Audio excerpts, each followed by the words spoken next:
Today, it's my honor to welcome our distinguished speakers, Senator Sarah McBride from Delaware. In addition to being a newly elected senator in the great state of Delaware, Sarah is a spokesperson for the Human Rights Campaign, author of Tomorrow Will Be Different, and a passionate advocate for many of the issues that our association and our profession are working on. Joining Senator McBride is Derrick Jackson. Derrick is a police officer and a social worker from Michigan.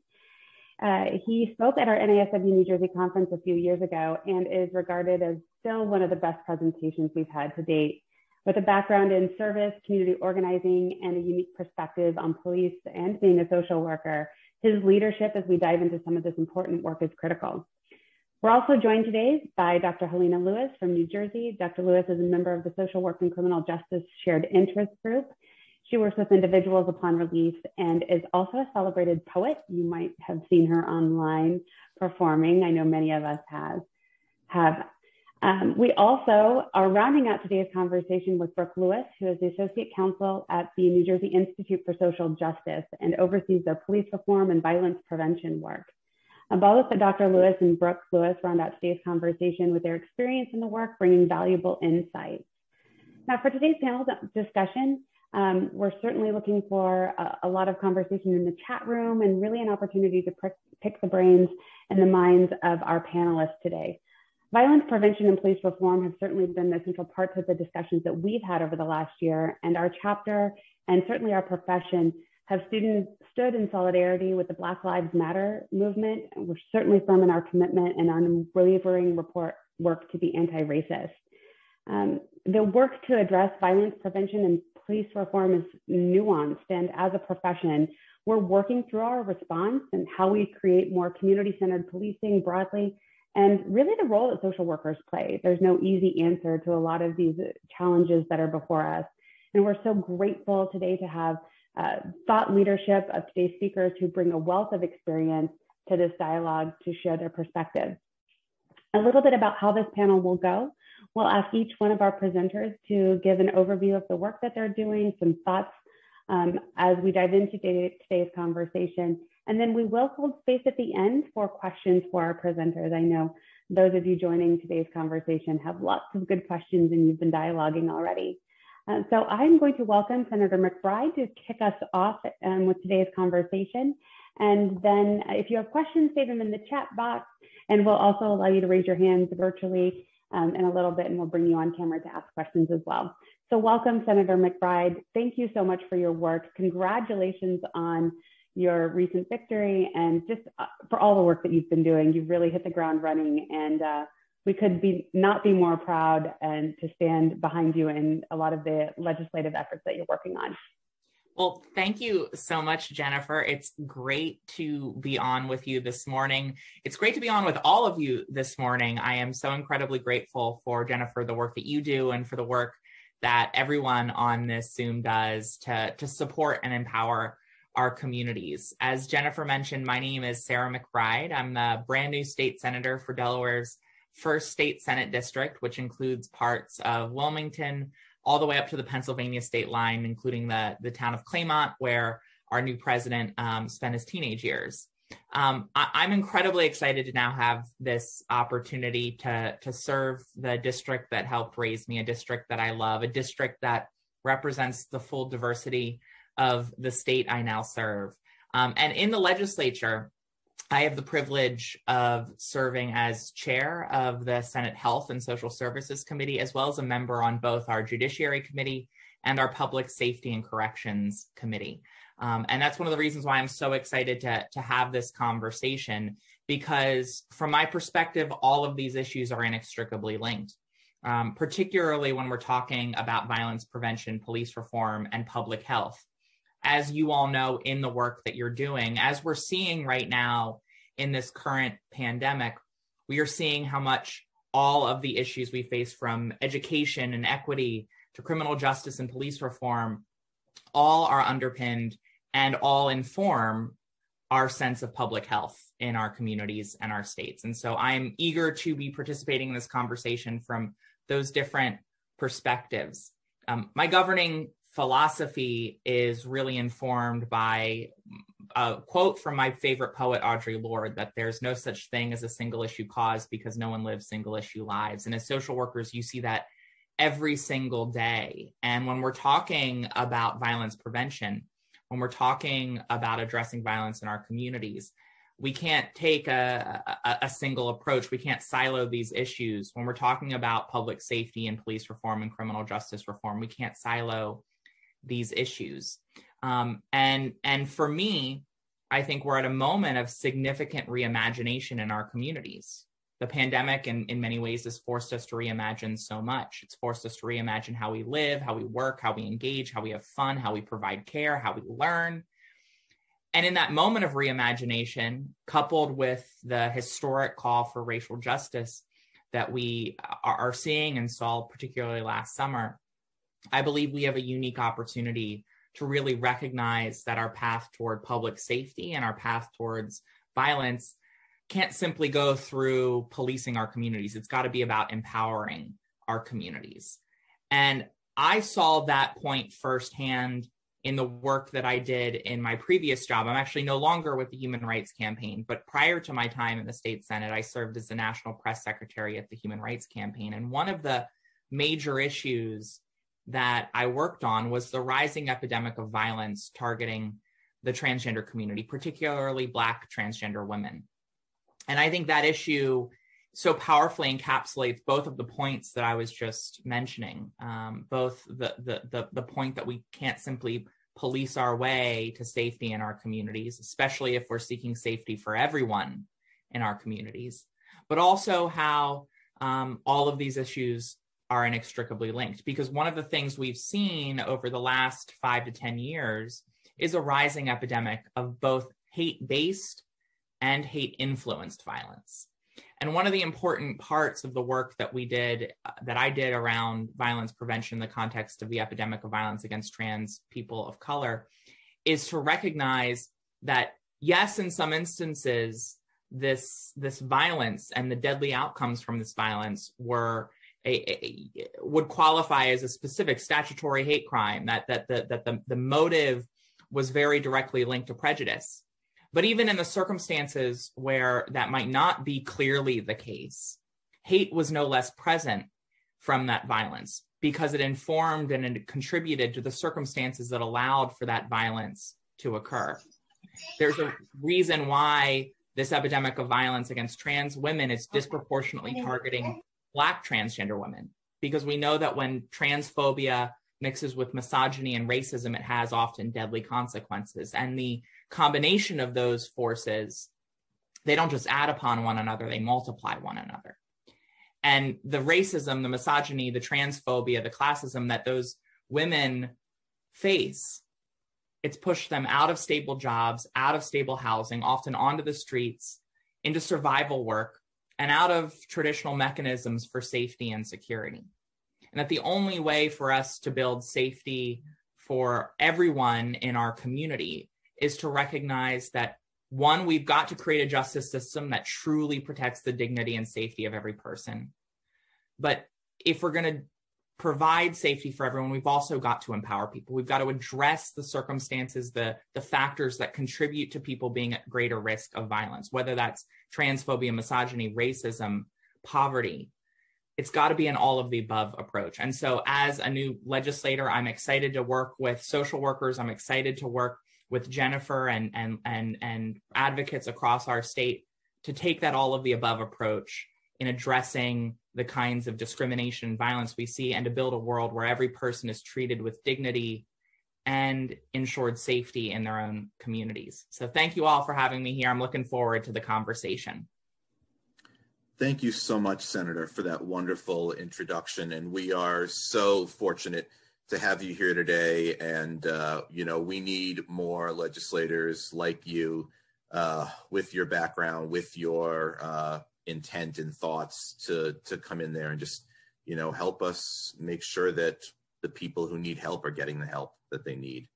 I think we're ready to transition to Derrick Jackson. Hi, Jeffrey. Hi, Jennifer. Hi, everyone. Nice to see you again. Good to be seen. So I won't take a lot of time because I really do want to hear from my fellow social workers and social work students and get questions.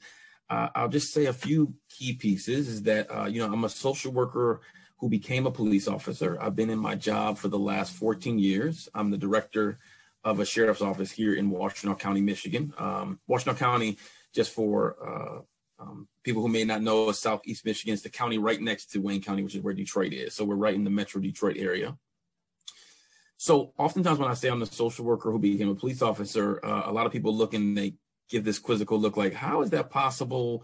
Isn't there conflicts of interest? And they often say that because they really see social work and law enforcement on opposite ends of the spectrum. And I often get to say that, I spend most of my days working at that intersection of the two. And now, years into the profession, in the beginning, I might have thought that they were on opposite ends of the spectrum, but they're really not. So when I started out of school, I worked in a youth homeless shelter. And I spent a lot of my times on the street with kids who were living on the streets. And we had this policy it was called Ozone House. We had this policy at Ozone House where we kept law enforcement and officers out of our shelter away from the kids we work with. And you can imagine these are street kids who are sometimes getting into trouble. So they're intersecting with the criminal justice system. And we had this policy to keep the officers and the young people we were working with apart. Now, all these years later, I look back on it and I understood why we had that policy and what we were thinking around that policy.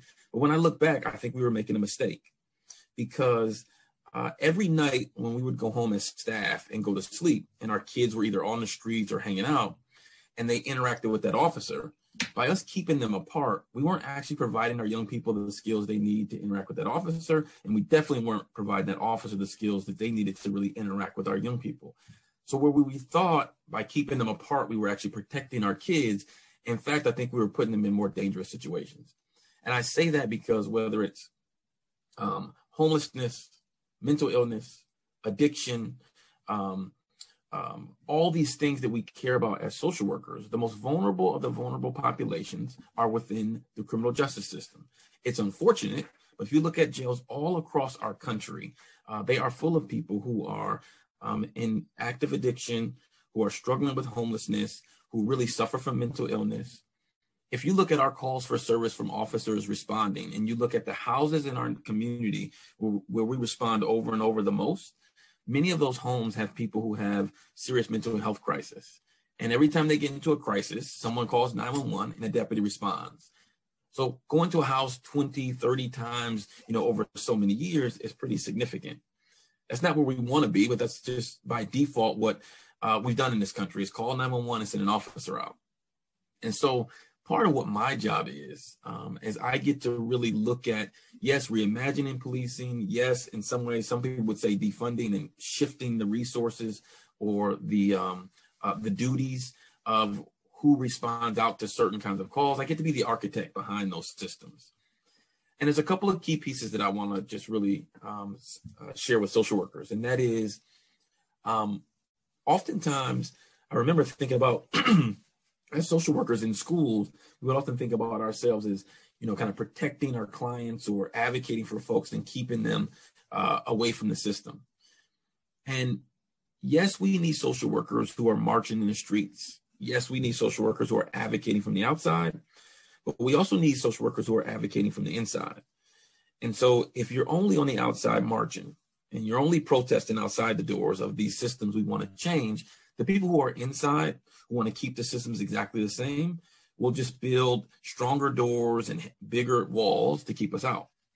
So for some of you on this call, it makes sense, and you'd be good at it, to actually get inside of systems to help change from within, to open those doors and then bring all your friends inside. And then we start to really change these systems that quite honestly have had some pretty horrible things that have happened historically. I think the other piece that I really wanted to share is, for me, I'm the director at the sheriff's office. So you have a sheriff, under sheriff, and then directors and commanders. And why I say that is not to say like, hey, I'm high up in this organization, but to say it because law enforcement and the systems of law enforcement are about like hierarchy, right? It's the chain of command. And when the sheriff hired me and we were talking about this position, he didn't hire me to be like a line level supervisor or deputy level. He wanted someone at a pretty high level to be able to have the structurally to be able to make some of these changes.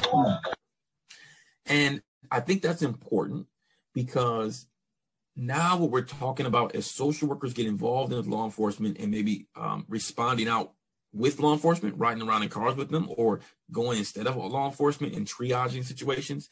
That's great. But that should not be the only thing that social workers are thinking about. We should not just be the triage individuals that just take the officers out and we step in their place. We should have the social work philosophy and mindset at the highest levels of law enforcement to change the very nature of what law enforcement thinks about, stands for, and really is. And to me, that's an important piece that we haven't really been talking about across the country. Lots of people are starting programs and putting officers and social workers in the patrol cars or having a different crisis number to call a social worker out, but not a lot are talking about that social work philosophy at the top. And just give you a few points of why that's important. So if you look at jails, traditionally jails would ask questions like, who's in our jail? How long do they stay here? Those basic kind of things, but they're really focused on how do you incarcerate, lock people up, keep them safe, and then let them go. You infuse a little bit of social work into that same discussion. So now instead of just saying, how long have people been here? How many times have people come back and recidivated? And when you look at recidivism, what's the story behind that? So we looked at our data over 13 years in our jail, and we saw roughly 10% of the people came back 11 or more times. So if you've come to a jail 11 or more times, you're not a violent offender. If you're violent and you had offended 11 times, you'd be off in prison somewhere. So if you come to a county jail anywhere in our country 11 or more times, why are you coming back? Any guesses out there? You're coming back for small petty crimes. You're coming back for loitering like homelessness. You're coming back because maybe you're doing petty stuff to actually steal for your addiction, to actually have resources for that.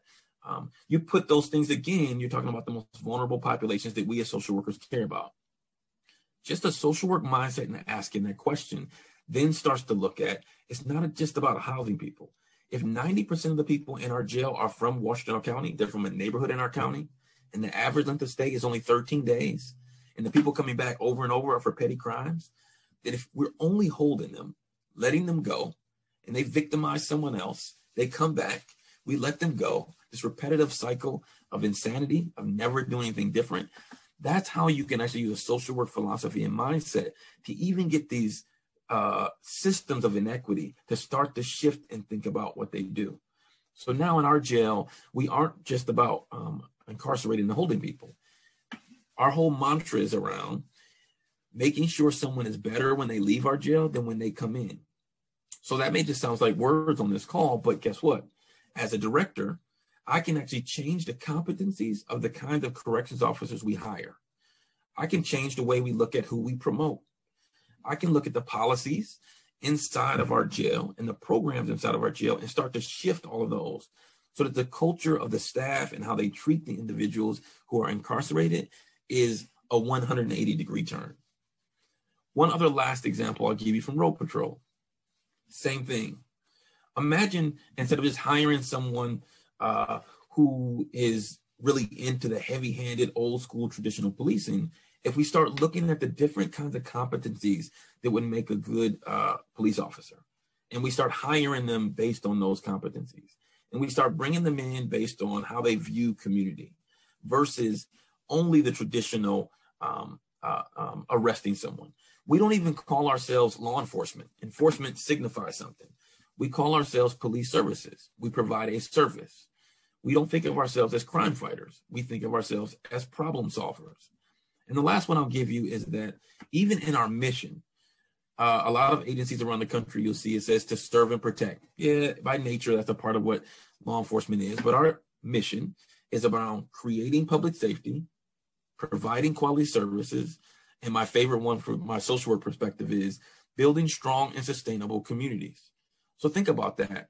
Again, it may just be words on a piece of paper or a poster on our wall, but if that's our mission and we start to run things through our mission, are we as a law enforcement and police services agency helping to make our communities safer? are we actually building strong and sustainable communities? And when you think about building strong and sustainable communities, like a social work mindset, that is not just about arresting people. You can't build strong and sustainable communities if you only are arresting people. Senator McBride had just mentioned that, right? We can't arrest our way out of these problems. It really has to be much more than that. So for me, I get to spend my days working in the educational realm, working, yes, within the police services, law enforcement realm and policy stuff, working within housing communities. I get to spend my time in places where traditional law enforcement just isn't. One final example is that we actually have a community outreach team within the sheriff's office. And they are people who at one point were in our jail or who we sent off to prison. And we don't hire them as outreach workers to be our janitors or to be informants. They're experts on community. And I kind of brought this model from when we worked with homeless kids on the street. We would work with homeless teens, we turn them into outreach workers, and they were like our best mouthpieces, but they would go to those bridges where we didn't even know they existed. They talked to the kids who were homeless with them. They had a way of communicating with their friends and family in ways about our services that we just couldn't, even though that was in our heart and our mission. The same thing with law enforcement is that we spend so much time focused on those people who commit the crimes that we're not really focused on the root causes. And so this outreach team allows us to focus on the root cause. And it isn't just about people being bad. It's about, hey, I may have had a bad day and made a poor choice, but I'm not a horrible person. Even those people who have done some pretty heinous crimes in the past. And the reason that I share that with you is it isn't just about a one fix. We didn't get here yesterday and it's not going to be solved tomorrow. It is these ongoing, systemic, complex, complicated systems. And as social workers, if we are rash and don't understand the systems, and we start to make and jump to these decisions, we might unintentionally wind up harming people who we really say that we care about. So I really encourage us to really think about the systems. Last analogy. If you wanted to tear down a skyscraper that had been built, right? You can't just run in there, throw dynamite, and hit detonate. You need to understand that current structure, its strengths, its weaknesses, its vulnerabilities. You need to build alternative structures to move all your stuff out of that building before you implode it into another building. You need just as many architects to demolish it as you did to build it. And that's the same thing I would say with a system like law enforcement and criminal justice. You can't just go in and explode it. You really need to be intentional and understand the system and build alternative systems. When COVID hit and we started letting people out of our jail, rightfully so, there were people literally in our parking lot who could not get into the shelter because the homeless shelter had shuttered its doors at the beginning of COVID. They could not get into the treatment facilities that they were ordered by the court to go to because they had shuttered their doors. They were literally in our parking lot. And that was just one little example to me that yes, as we transition people out of the criminal justice system, we better be prepared as social workers and in the community to have alternative systems that are really strong and effective. Otherwise, people are out with no real resources and help for the people we care about the most. So with that, I will end and happy to answer any questions. And thank you again for allowing me to be here. Thank you, Derrick. I think one of the most beautiful parts of this conversation is we're really diving into the different ways in which social workers really have to embed themselves in systems and lead up and be a sort of advocates for change, whether it be in the police departments and with the legislatures. I mean, there's a real place for us to dive in and do the work. And I love what you said about sort of infiltrating, right? You got to get in there. You've got to be there because you've got to know the systems. You've got to know systems of policing. You've got to know the culture of policing. You've got to know the culture of corrections, but you also have to know the culture of legislation and the nuances that go into getting legislation passed and making real change. Hi, good morning. This is Shay. I'm returning a call. Someone placed the gateway. Oh, Shay, hold on. We have got someone. I got it. Thanks, Jeff. But really being sort of inside and knowing how systems work so that you can be able to effectively navigate them and affect real change is incredibly important. Next, we're going to bring Dr. Helena Lewis to speaker view. And Dr. Lewis, I think, is a great segue from your piece of the conversation. Dr. Lewis, welcome. Thank you so much for joining us. And we'd love to hear a little bit more about your perspective. And I know you've got a lot of thoughts And certainly a lot of thoughts around some of the injustices we're currently seeing in New Jersey and some of our correctional facilities, including Edna Mahan. Okay, great. Thank you. Good day, everyone. It's so nice to see so many people on the Zoom meeting call. I'd like to, this is the first time that I'm going to actually tell people where I work for. I have to get permission from my agency. So I am the Substance Use Disorder Treatment Director for Millicent Fenwick House in Paterson, New Jersey. I do not work for the Department of Corrections. My agency contracts with the Department of Corrections to run a residential community release program for women inmates. So the inmates that I have at my facility, one, I don't call them inmates, I call them the clients or the ladies, or get over here, did you do your homework? They all have done time at Edna Mahan Correctional Facilities for Women. At some point in time, they were transferred to Bo Robinson, which is the assessment center. And then from Bo Robinson, they were transferred to my program. My program is unique, and I think mainly because we are, in addition to being a work release program prior to COVID-19, we are also licensed by the state of New Jersey as an outpatient substance use disorder treatment program. And my point of view for today's topic is I want to try to put a human view on these ladies. So often when I talk about the work that I do and the ladies that I work with, it's like, oh, you work with inmates. Well, I hate to tell you this, but most of the people who are incarcerated are coming out. They're not doing life. And women specifically, they go into prison and they are released with the same unmet needs that they went into prison with. And when I'm sitting and I'm running a group, and I realize at one point in time when we're fully staffed, when we're fully at our numbers, which is 51 clients, the majority of the clients that I have in my program, since I've been the treatment director, since I've been working for New Jersey Association of Corrections, these women all have traumatic histories. They were molested, they were raped, they were 6, 7, 8 years old. I have people who were actually trafficked, or their family had a person who was on drugs and they sold them as a child so they can have drug money. Circumstances that put them on the pathways to incarceration. And now with COVID-19, what are we seeing at my particular program? I'm seeing a lot of grief and loss issues. Grief and loss issues was always prominent prior to, but it's magnified times 10. And women are away from their children. They're away from their loved ones. When you get locked up, you are removed from society and you're put in a system that psychologically compresses you, keeps you from making decisions, keep you from growing, keep you from learning, to work with individuals who never saw a cell phone, to work with individuals who don't know how to come on a computer, to work with individuals who never in their lifetime might have had a legal job.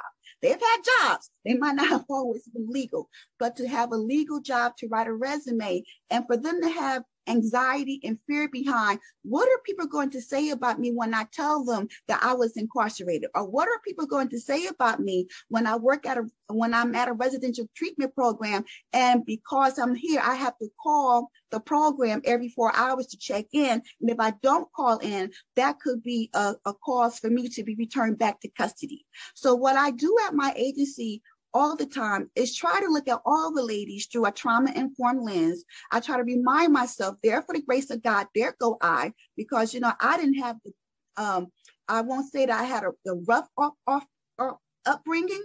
However, but I have family members who ended up being incarcerated. And, you never know how your life is going to go at.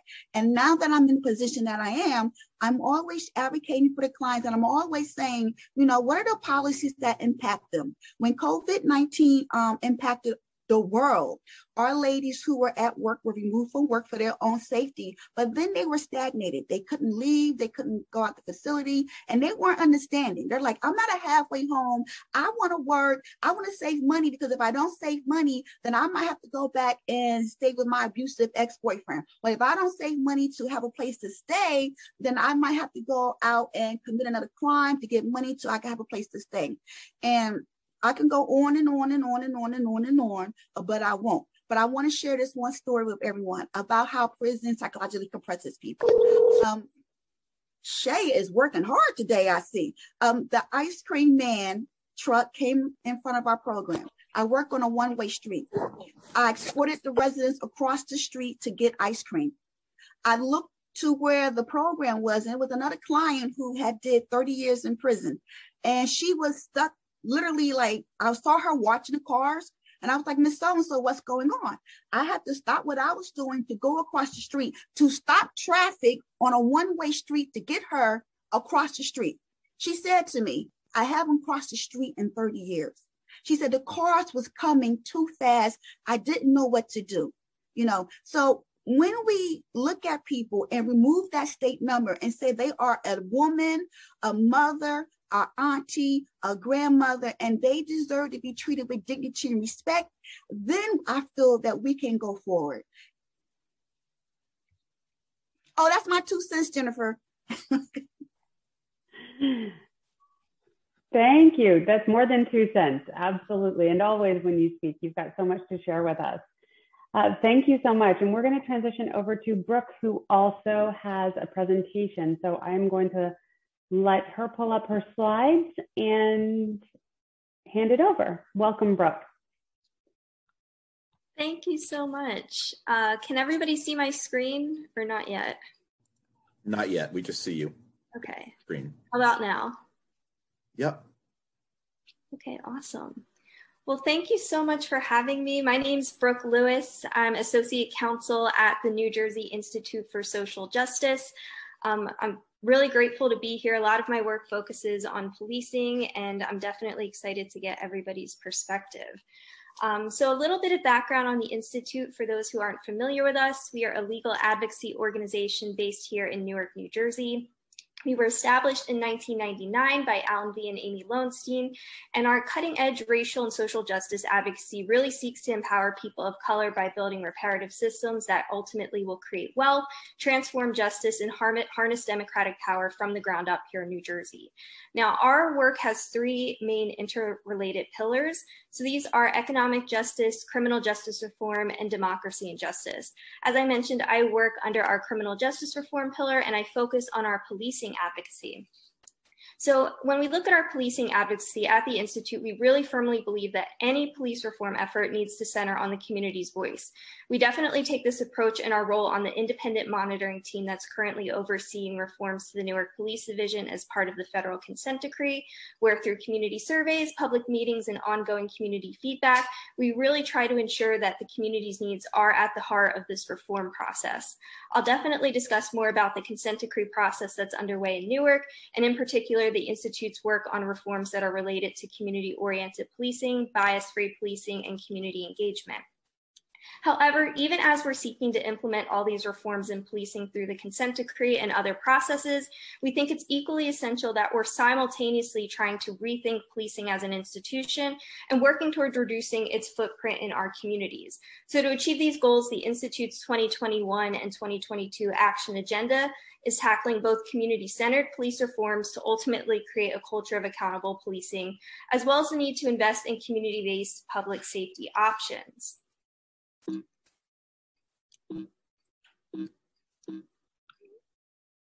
So before delving into the current consent decree reforms that are taking place in Newark, I think it's really important to first reflect on the history of policing within the city of Newark and specifically the Newark Rebellion. So on July 12, 1967, Newark residents protested the abuse of a Black cab driver named John W. Smith. That night, John Smith drove his cab around a double-parked police car. The police were offended by this. They asked him to stop, and then they proceeded to pull him over from his taxi, and they beat him. Later, he was taken to the 4th Precinct, where they continued to beat him.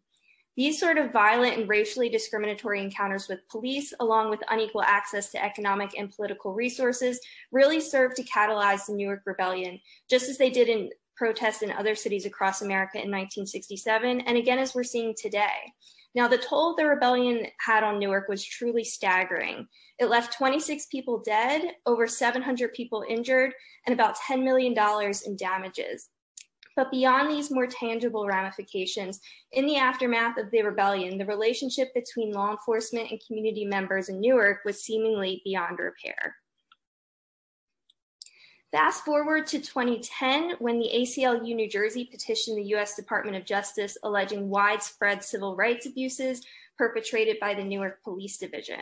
This petition was granted and the Department of Justice investigated the Newark Police. Then in 2014, they released their investigative findings, which included findings that about 75% of police stops were unconstitutional, over 20% of reported uses of force were unreasonable and excessive, and Black residents were more than twice as likely to be stopped than their white counterparts.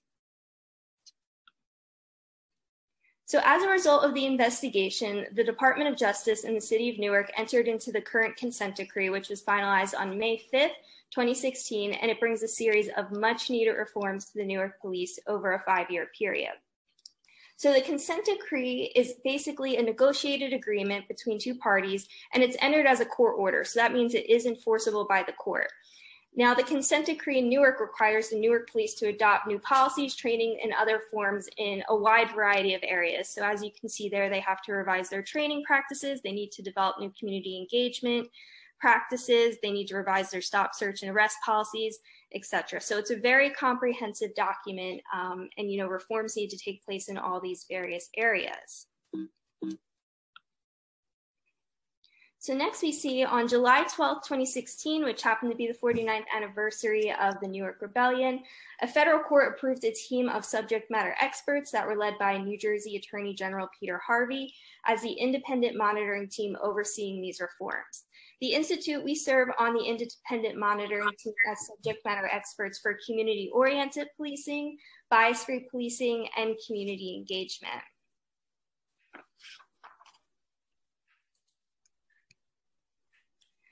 So the Institute's assisted in this role, the NPD, in developing reforms in areas of community-oriented policing and bias-free policing, while also ensuring that the Newark residents have the opportunity to participate in the reform process whenever possible. So up here we have some of the key highlights in each of those areas.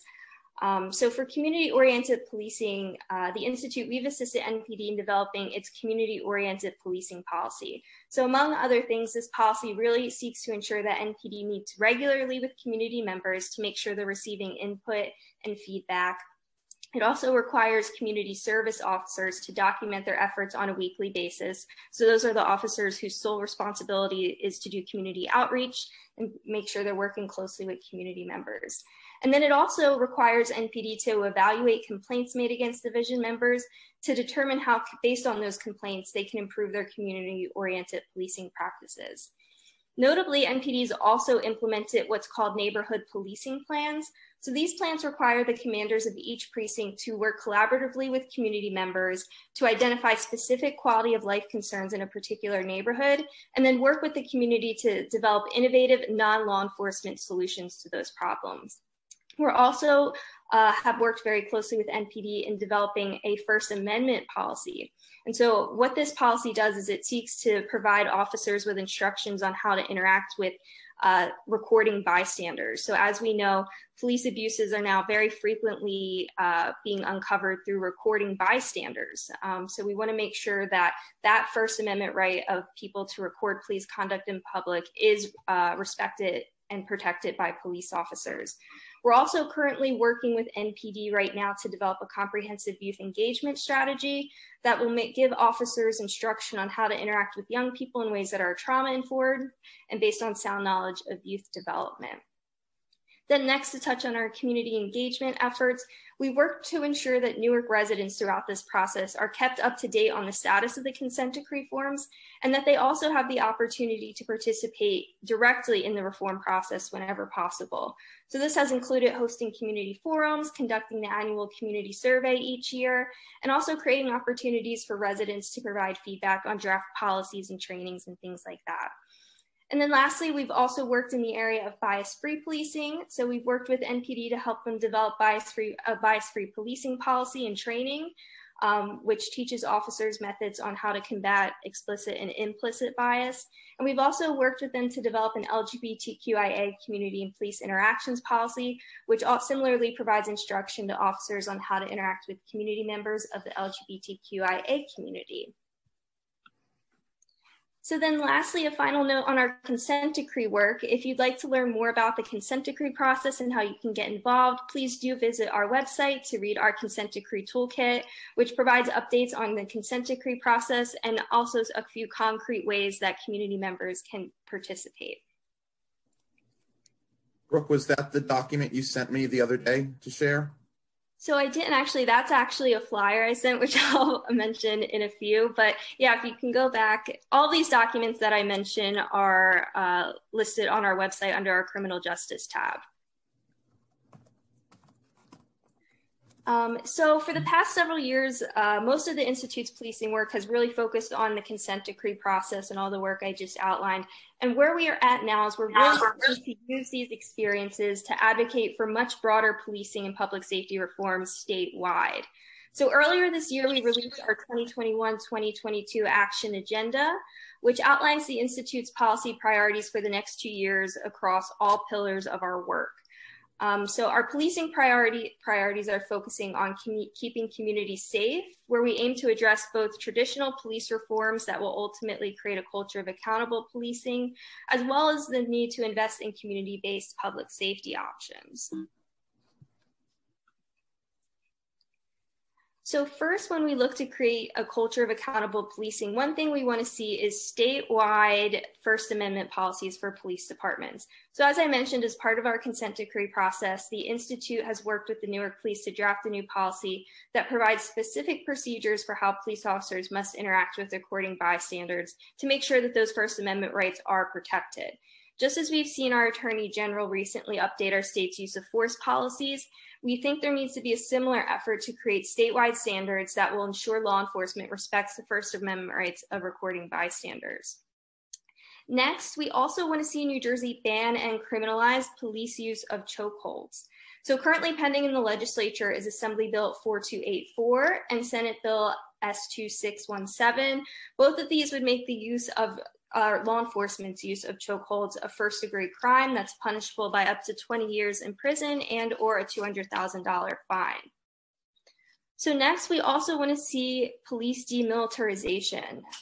So one major step in that direction is limiting the military-grade equipment available to local law enforcement agencies through the federal 1033 program. And New Jersey can make a major step in stopping police militarization by first increasing transparency around this 1033 program. So we want to see as a starting point, the Attorney General's office direct the Office of Emergency Management to review the 1033 program to understand how it's actually operating in New Jersey, as well as increase statewide oversight and transparency around the transfer of military equipment to local departments. Next, we really want to see New Jersey strive to minimize the harmful effects of over-policing by reducing enforcement of non-serious offenses, particularly for youth. So our state did take a meaningful step toward reducing law enforcement's footprint with its recent Attorney General directive, which bolsters transparency around the use of station house adjustments, something that the Institute's been advocating for since 2016. The directive, among other things, will now require each state, county, and local law enforcement agency to report and collect data on the use of station house adjustments on a quarterly basis and then make that information available to the public. Lastly, we're also going to be working on other key reform efforts like ending the qualified immunity defense for law enforcement, as well as passing Assembly Bill 4656 and Senate Bill 2963, which will create strong civilian complaint review boards through restoring subpoena powers and the ability to conduct concurrent investigations. So next, we want to make a real effort at the same time while we're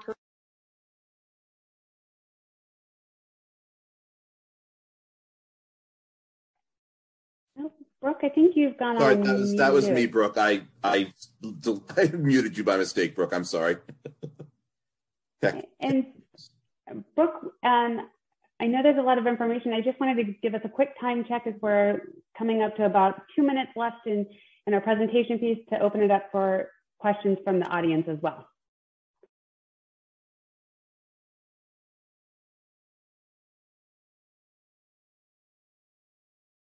You're still muted, Brooke. Can you hear me now? Can everyone hear me? Okay. Yes. So just very quickly to finish up. So as we're doing all those reforms I just outlined, we really at the same time want to see an investment in community-based public safety options. As everybody's been mentioning, we need to really zoom out and look at public safety more holistically and start thinking beyond pure traditional policing tactics. And things like that. So one thing we're really interested in bringing to New Jersey is non-police first responder models to address mental health crises.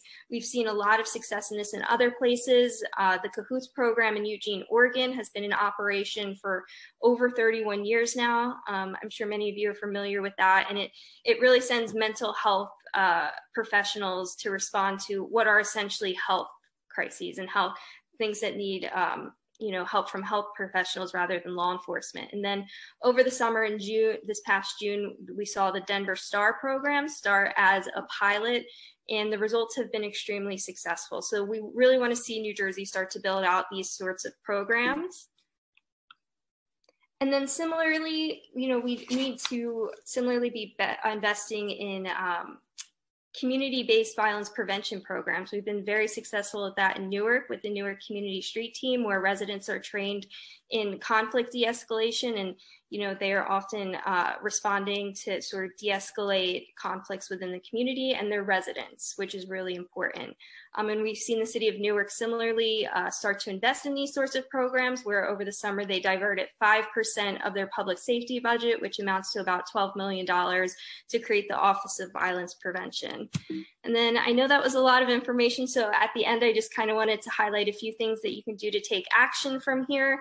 So one thing you can do is you can contact your state legislators here in New Jersey to urge them to ban law enforcement chokeholds in New Jersey. I have the link up to the Phone to Action campaign, which makes it really easy to reach out to your legislator.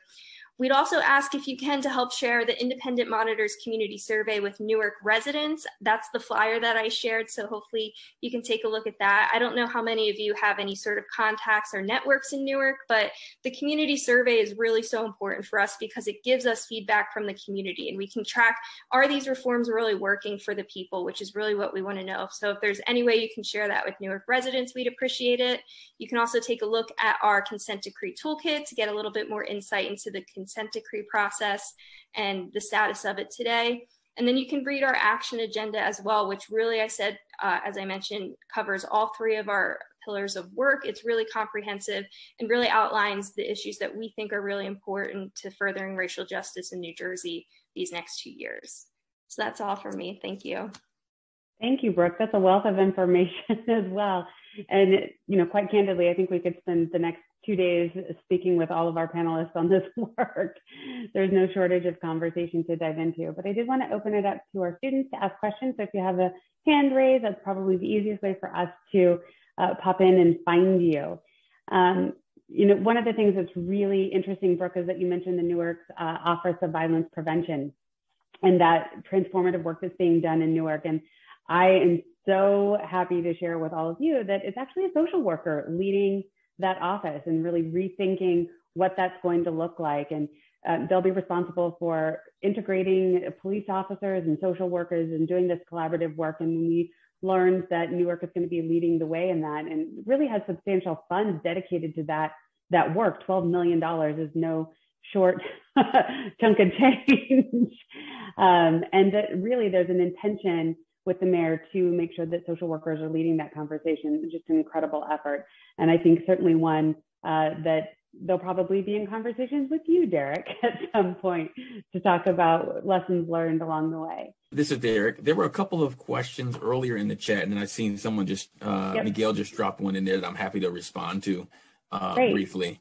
So Miguel was just asking, how do you get buy-in? Miguel, I'll just say that well, I think you need buy-in from two sides, right? You need the social workers to understand that, yes, this is a viable field in a way and a direction for us to get involved in. I'll be honest with you, that's been my hardest challenge, right? Again, as a young social worker, I was taught kind of fight against the system. Getting social workers to buy into and become a part of that system has been very difficult and challenging. For the officer's perspective, I think there's a couple of pieces. The good thing is that law enforcement is this hierarchical set of things where they follow laws and policies, right? And so on some level, it makes my job a little bit easier because as a director, I can say, go do this. and they just won't question it. All right. And so that's different than social work. It took me a while to get used to that. Like social workers, we, kind of come together and we make decisions together. Like in law enforcement, a lot of them will just say, director, I get it. Just tell me what to do. The other part related to law enforcement is like, once I understood the culture, it really started to hit me that, so for a police officer who's responding to a mental health call, and they're responding over and over and over, and they're not trained in it and don't really know what to do, they're just by default the people who respond. That's frustrating for them because they don't know what to do and they don't have any resources or tools. There's no systems for them. So it was really easy shift. Once we created a 24/7 crisis response line and a crisis response team of social workers, the officers picked up that phone right away to say, listen, if I can call the expert, and the expert will come out, the social worker, and deal with this mental health call, and I don't, as an officer, I'm happy to make that call. Now, just a word of caution for social workers. If you commit to that, make sure you follow through and it works, because law enforcement is 24/7, 365. A lot of our social work responses is like, this business hours kind of thing, right? And so for some of our social workers, that's been a shift. You need to be ready to respond because that 911 call comes in any day, holidays, Christmas Eve kind of thing. So that made it a little easier for officers to start getting the buy-in because it was systems changes that they didn't necessarily have to do the same things that they did before. So I won't take up all the time, but that's just one example of how to get some of that buy-in. The other is change the culture. Got to hire the right people and get the right supervisors to start changing the culture so that as that culture changes, they really start to have a different kind of buy-in. I would like to add, if I can, when it comes to buy-in, you need buy-in from the clients, you need buy-in from the community, and you need buy-in for the institution that is housing the client / inmate / returning citizen. And what I have found in my years in this field is that by the time the ladies get to our agency, they don't have a lot of buy-in sometimes because of something that happened while they were incarcerated or something that they saw someone else had to deal with. I cannot tell you how many times I've heard stories of, I was in reception and I had my cycle and they gave me one pad to last for 2 days or 3 days or 4 days. And just to say that, to have all the stakeholders say, hey, we need to work together to make things better. I do not believe that every CO or everybody that's involved with the Department of Corrections is a bad, horrible person. But what I do believe is that the systems or the culture of the agency perpetuates a lot of the stuff that keeps happening over and over and over again. Thank you both so much for your response. I think just to follow up on that discussion a little bit, I see another question was asking how social workers can get more involved in law enforcement and criminal justice work. Like, are there specific ways to go about finding those type of work employments? Yes, please, Dr. Lewis. Okay, first, let's start on the undergraduate and the master's level. We need to have more student interns interning in law enforcement places or agencies that do reentry services. Where my part-time gig, I'm the internship coordinator for William-Patterson University. And the first thing that I did when I got there was, hey, why are the CCJ majors not interning at drug programs or reentry programs? And I was able to get that started. Also, speak up. When you know something is not right, you have to speak up. Y'all know when I get done, I just hit mute, like, bam, pop that in the hat for you. Mic drop. Can I just build off of that point, because I think that's a really powerful one about speaking up, and that is, please. When we're looking at this, one of the things that I think all of the speakers have touched on is that there are micro approaches to change making and macro approaches to change making, and we need all of them to really fundamentally change this system. And from a public policy standpoint, the voices of social workers, I think, are I don't think we have fully grasped just how powerful the voices of social workers can be in our politics. I think legislators and I think the public are really eager, especially right now with the pandemic, to hear voices that can really connect the public policies that we're seeing around criminal justice and education to our public health and to the health of communities. And I think you all are uniquely positioned to weigh in on these issues from a public policy standpoint, to educate legislators and to educate the public. And I know that's something that Jennifer's really been leading in New Jersey. We're really excited to see that happen more here in Delaware, because I think the voices that you all, the expertise that you all bring with your voices is truly transformational. And that's not, I'm not just blowing smoke. That is 100% true. I've seen when we get a specific career, a specific expertise to speak out on an issue, it fundamentally changes the conversation. And you all can do that on so many issues with the expertise that you bring to the table. Thank you, Senator. We have time for one last question. I'm just trying to scroll through everything in the chat here. I had one and then it, of course, pushed off my screen. I had an email, a chat I was reading from, I'm so sorry. Oh, here's a good one. This is not the one I was looking at, but I just have one from Catherine. What are people's thoughts on police officers in schools, or resource officers, I guess, as they're sometimes called? The school to prison pipeline is a pressing issue, and many people have called for the removal of officers from school districts. Anybody care to weigh in briefly on that issue? I can weigh in if no one else is ready. Okay, so, you know, I have mixed feelings about that. And I'm going to tell you, if somebody is coming to the school to shoot up the school because they bugging out, I want a police officer to help me. But at the same time, when I'm seeing videos on YouTube, police officers tackling students or macing a 9-year-old girl because she's having some type of mental health issues, then, you know, I don't understand. Or do we need to have the officers who might be in the school have a lesser role and mandate and require that they have specific mental health training and how to de-escalate instead of escalate situations? Because police officers, they don't think like we do. It is safety and control.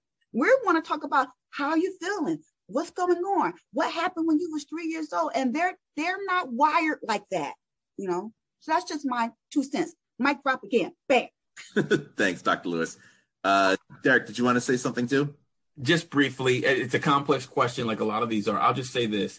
It isn't the tool per se that is a bad tool. SROs in schools, military grade, you know, kind of equipment. It's how the tool is used. Officers themselves, it's an honorable profession, but the police profession has been used to enforce racist, systemic bias policies and laws throughout our history. So just in general, I'm not against SROs in schools. I think some of our best officers are in schools. It's what you use those officers to do. We have MOUs with our schools so that our officers can't be involved in behavioral kinds of things, right? Like some of the stuff that Dr. Lewis was just referencing.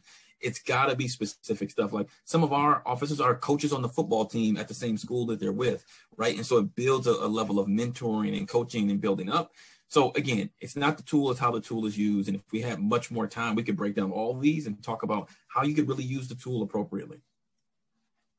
Can I just add a little bit to that? Because this is an issue that we've been discussing and debating here in Delaware, district by district.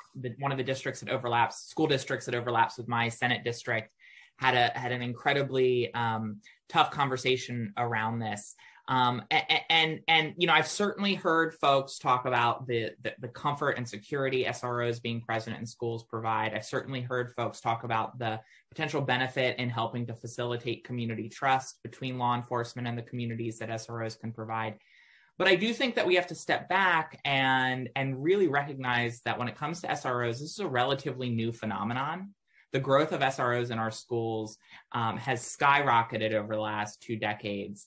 And that's not but because, you know, students are necessarily and inherently more prone to violence in their schools than they were in the past.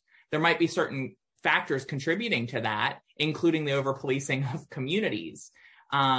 But I think we have to separate in these conversations what makes us feel safer from what actually makes us truly safer. And I'm not sure that the data really backs up that SROs in schools provide more safety And I think the data does suggest that their presence, certainly, if we can find a path forward that doesn't do this, I'd like to see that. But right now, the data suggests that the presence of SROs in our schools really are a major contributor to the school to prison pipeline. Thank you, Senator. Apologies if you hear the dog barking in the background. He's telling me it's time to go for a walk, which means it's time for our lunch break. Thank you so much to our panelists for joining us today for this fantastic conversation. Really timely and appreciative. So Senator McBride,